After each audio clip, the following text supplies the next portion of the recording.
You're having sex with your boyfriend. You don't want him to leave you. You don't want him to break your heart. You you want to satisfy his sexual desires according to you.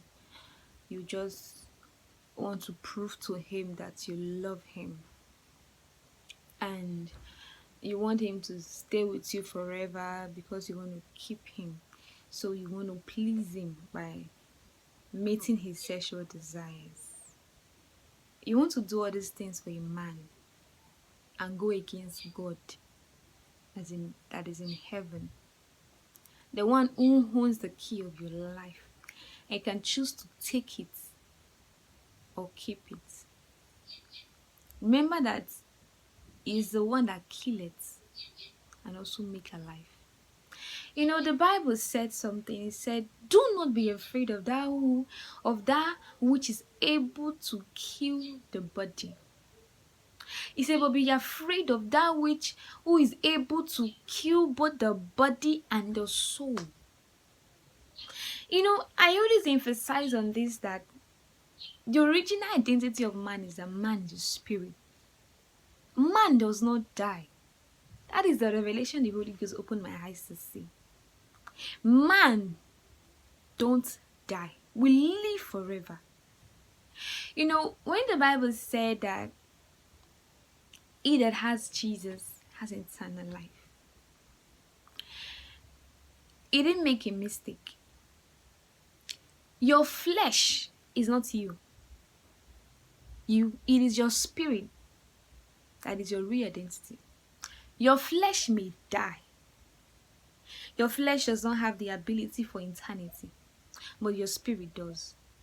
Now, I don't want to talk about Jesus is coming soon, because a lot of us are used to that sermon that Jesus is coming soon. So I've been young and I've been old and he hasn't come. So I don't want to preach that. But I want to preach on what happened to you when you die. Your flesh died, but your spirit does not die. Now, what happens to you with your spirit?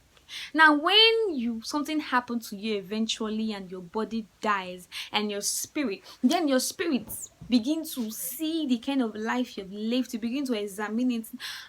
The way you lived your life all in the name of you want to please a earthly man, you want to please a boy. And most of the cases, a lot of girls who ended up satisfying their boyfriend in all way round things, when it comes to sex, end up still losing the relationship. They still end up getting hurt. They still end up in heartbreak. Now, when your spirit is facing judgment, where do you think you're gonna go? That is the real you. That's why I said, man, don't die. It is two things. It's either your spirit goes to hell or it goes to heaven, and it's forever. That's where you face the real torment forever. Now, you want to please a man by going against your creator that says that you should present your body to him because this is your reasonable sacrifice. Do you know what that means?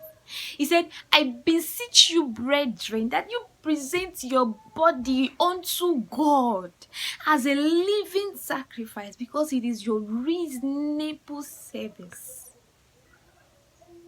Now, you want to go against these principles that God has laid for you and I to follow, and you want to obey someone that does not even have the key of life, but satisfying their desires or your sexual desires, because in most cases it is even the ladies that insist that they must have sex in their relationship because they cannot stay without having sex.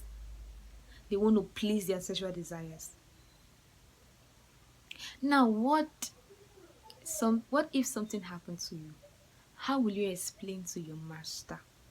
Because man don't die. Man lives forever. Your flesh that was borrowed to assist you on earth will go to the dust where it came from. Your spirit is what lives. So it is the kind of life you live that will tell where your spirit is going to go.